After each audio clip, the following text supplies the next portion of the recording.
러시아의 대문호 도스토옙스키의 장편 소설인 까라마조프카의 형제들이라는 아주 유명한 작품이 있습니다.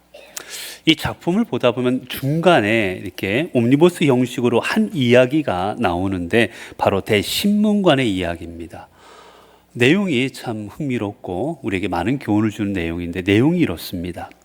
작품의 배경은 16세기 남부 스페인입니다.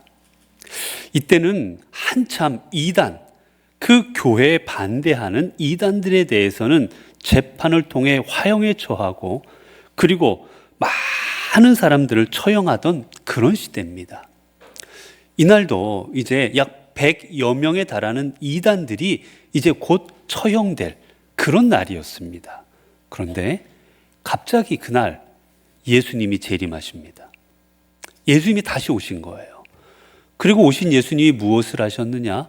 그곳에 모인 사람들을 직접 찾아가셔서 병자들을 낫게 하시고 그리고 그들에게 축복해 주시고 그리고 심지어는 한 죽은 여자아이를 살리시기까지 합니다. 얼마나 놀라웠는지. 그런데 벌어진 일은 더 놀랍습니다. 교회 당국자들은 예수님의 행동이 교회의 권위와 위계 질서를 해치고 있다고 생각해서 예수님을 체포합니다. 감옥에 가두어요. 자, 감옥에 갇힌 예수님에게 그날 대신문관이 찾아옵니다. 그리고 주님을 신문하기 시작해요. 자, 당신이 정말 그리스도이십니까? 그러면서 곧바로 아니, 우리는 당신이 그리스도이든 아니든 상관없습니다. 어차피 당신은 내일이면 이단자로 몰려서 화형에 처해지게 될 겁니다. 어차피 내일 되면 오늘은 당신 앞에 당신 발에 입 맞추던 그 사람들 내일 돼 보십시오. 당신의 화형대에 나뭇가지를 던질 것입니다. 그리고 말합니다. 주님, 왜 다시 오셨습니까? 당신은 모든 권한을 이미 우리에게 다 맡기지 않으셨습니까? 이미 우리는 이전에 당신께서 주신 말씀에 우리는 이제 그것만으로 만족합니다. 다시 그 말씀에 덧붙일 권한이 당신에게는 없습니다. 무엇보다 당신은 사탄의 3가지 유혹을 거절했습니다. 권력과 힘과 명예와 그 모든 것 당신은 거절해 버리셨습니다. 그런데 오늘 우리는 그 모든 것을 이미 얻었습니다. 이제 우리는 충분히 행복합니다. 우리를 방해하지 마십시오. 저희는 그리스도의 소수의 길이 아니라 우리는 절대 다수가 가는 길을 우리는 선택했습니다. 대신문관은 주님 앞에 이렇게 얘기해요. 자신들의 욕망에 방해가 되자 주님이 오신 것도 반기지 않습니다. 아니, 도리어 왜 오셨느냐고, 왜 하늘에 계시지 왜 내려오셨느냐고 도리어 질책합니다. 그리고 여기 계속 계시면 화형에 처해버릴 거라고 주님을 협박합니다. 모든 신문이 다 끝나자 대신문관은 예수님에게 제발 이곳을 떠나달라고 요구합니다. 그리고 주님은 말 없이 그곳을 떠나십니다. 이게 이 소설의 중간에 섞인 내용이에요. 여러분, 오늘 말도 안 되는 이 장면, 우리 이 장면 속에서 혹시 우리들의 모습을 발견하고 있지는 않으십니까? 나의 생각대로, 나의 욕망대로, 내 욕심대로, 내 판단대로 되지 아니하면 우리는 뭐든지 배척합니다. 옳고 그른 거 상관없습니다. 진리, 거짓 상관하지 않습니다. 그저 중요한 건 내게 이익이 되느냐, 내 뜻과 맞느냐, 내 생각과 맞느냐 뿐입니다. 그리고 그것에 맞지 않으면 우리는 다 거절하는 겁니다. 오늘 본문에도 보면 이 새 땅에 있었던 가장 인류 역사상 가장 비극적이고 어리석었던 선택의 장면이 기록되고 있습니다. 주님이 잡히셔서 재판받던 그때 6월절입니다. 그런데 유대인들에게는 이때 무엇이 있었느냐? 6월 명절에는 그 범죄자 중에 한 사람을 사면해 주는 그런 제도가 있었습니다. 우리나라도 명절이나 기념일이 되면 죄수들을 사면하듯이 그 죄수를 사면하는 그런 전통이 있었어요. 이 빌라도의 법정에는 두 사람이 있습니다. 바로 한 사람은 밀란을 꾸미고 사람을 죽였던 바라바였고, 다른 한 사람은 아무 죄 없이 침묵 속에 서 계신 예수 그리스도이십니다. 자, 이제 빌라도는 묻습니다. 너희에게 누구를 놓아줄까? 누구를 놓아줄까 묻습니다. 빌라도의 생각에는 당연히 죄 없으신 예수님을 놓아달라고 군중들이 외칠 줄 알았던 것 같습니다. 그런데 웬일입니까? 군중들의 소리는 달랐습니다. 바라바를 놓아달라. 바라바를 놓아달라. 그들은 힘껏 외쳐버립니다. 오늘 본문에서도 그렇지만 다른 복음서에 보면 빌라도가 적잖이 당황합니다. 도대체 무슨 일인가? 왜 죄 없는 것 같은 이 예수는 아니고 저 너희들의 살인죄를 저지른 저 사람을 놓아달라 하는가? 당황합니다. 재차 묻습니다. 그럼에도 불구하고 군중들은 바라바를 놓아달라 목소리 높입니다. 왜 군중들은 그들에게 질병을 고쳐주시고 복음을 전하시고 그들의 아픈 곳을 만져주시고 그들의 눈물을 닦아주셨던 예수 그리스도가 아닌 살인자였던 바라바를 놓아달라 했을까? 첫 번째는 정치적 해방에 대한 욕망 때문이었습니다. 이들이 원한 건, 군중들이 원한 건 무엇이었느냐? 로마로부터 해방되는 겁니다. 정치적으로 우리가 로마의 압제로부터 물리적으로 해방시켜 줄 사람을 찾았어요. 근데 주님은 어땠습니까? 그런 얘기는 하지도 않습니다.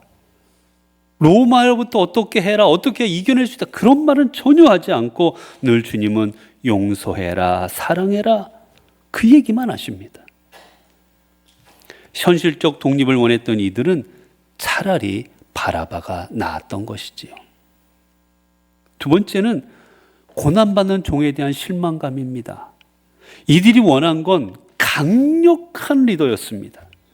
저 로마를 꼼짝 못하게 할, 저 로마를 쫓아내고도 남을 만한 그런 힘과 능력을 가진 그런 지도자였어요.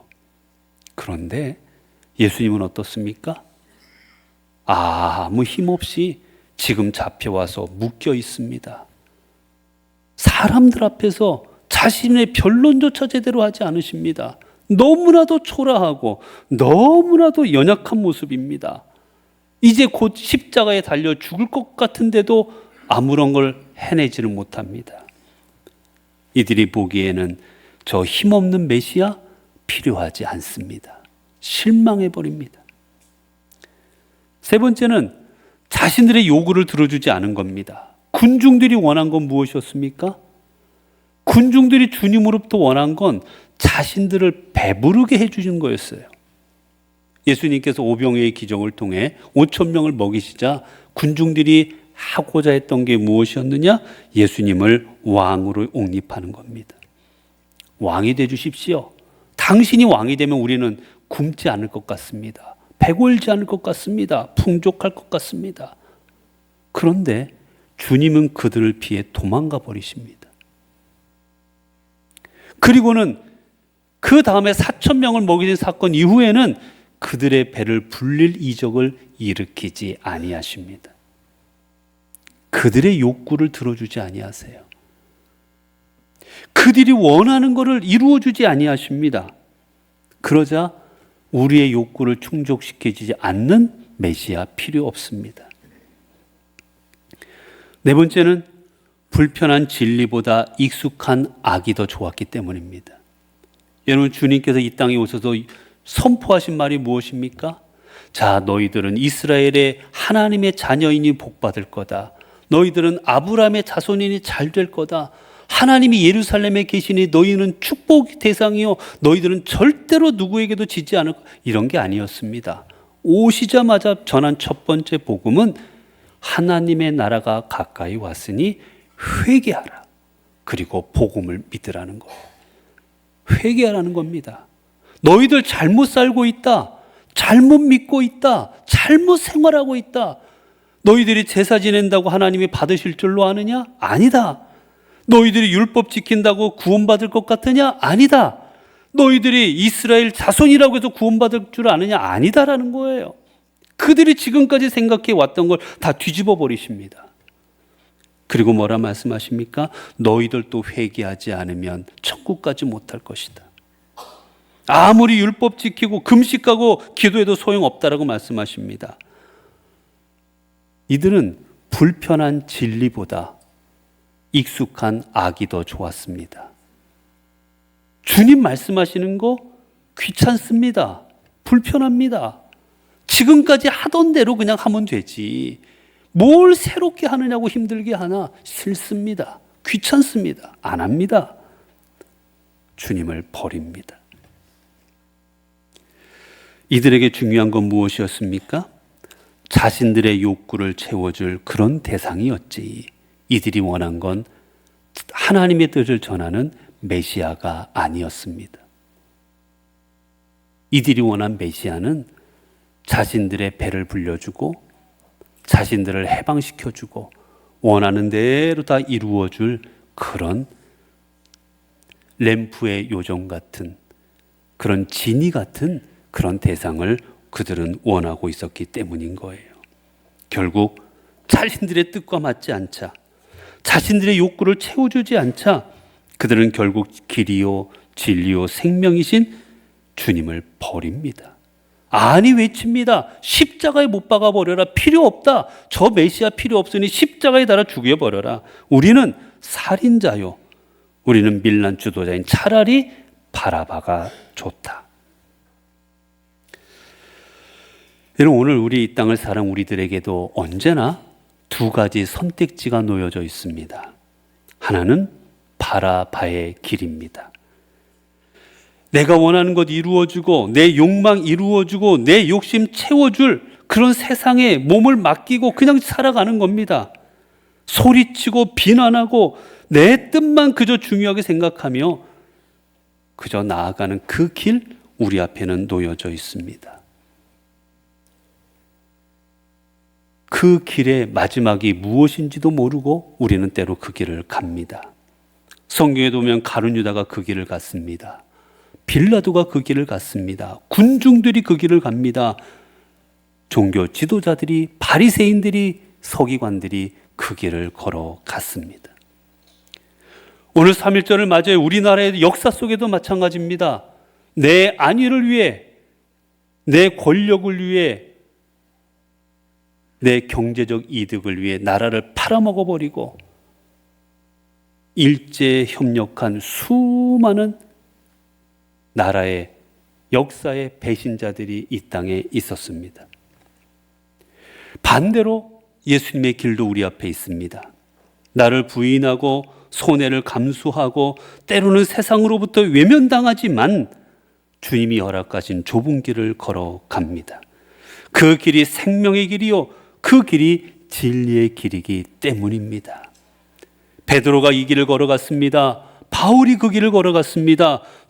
초대교회 성도들과 수많은 믿음의 선조들이 그 길을 걸어갔습니다. 우리 역사에서도 보면 이 땅의 독립을 위해 남들이 알아주지 않아도 때로는 그 일로 핍박당하고 때로는 죽을지언정 나라를 위하는 길이 무엇인가 생각하고 그걸 따라 목숨 바쳐 이 나라의 독립을 위해 싸웠던 수많은 독립의 투사들이 있었습니다. 비록 감옥에도 죽기도 하고 고난당하기도 하고 외면당하기도 했지만 우리는 현재 그 이름을 우리는 존경스럽게 외칩니다. 사랑하는 성도 여러분, 여러분 어떤 길을 걸어가시겠습니까? 우리 앞에는 군중들처럼 내 욕망을 채우고자 주님을 버리고 내 욕심을 따른 그러며 선택하는 삶의 길 여러분 걸어가시겠습니까? 아니면 어렵고 힘들어도 주님처럼, 그리고 사도들처럼, 그리고 이 땅을 위해 목숨 바쳐 싸웠던 수많은 독립의 투사들처럼 진리를 선택하며 구원의 길을 걸어 가시겠습니까? 우리가 선택한 그 길의 한쪽 끝에는 사망과 심판이 있을 것이고, 또 다른 한쪽에는 구원과 생명이 있게 되어질 것입니다. 기도하겠습니다. 은혜로우신 하나님, 주님께서는 이 땅에 오셔서 무엇이 진리인지, 무엇이 생명인지, 빛인지 정의인지 우리에게 가르쳐 주셨고, 몸소 그 길을 가심으로 우리에게 보여주셨습니다.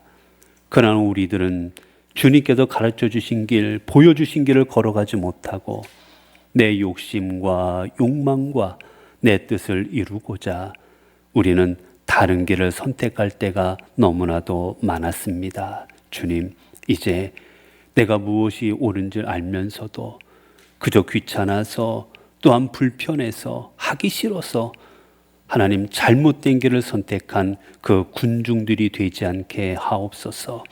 주님께서 가신 그 길, 제자들이 간 그 길, 우리 성도들이 간 그 길, 우리도 따라가게 하옵소서.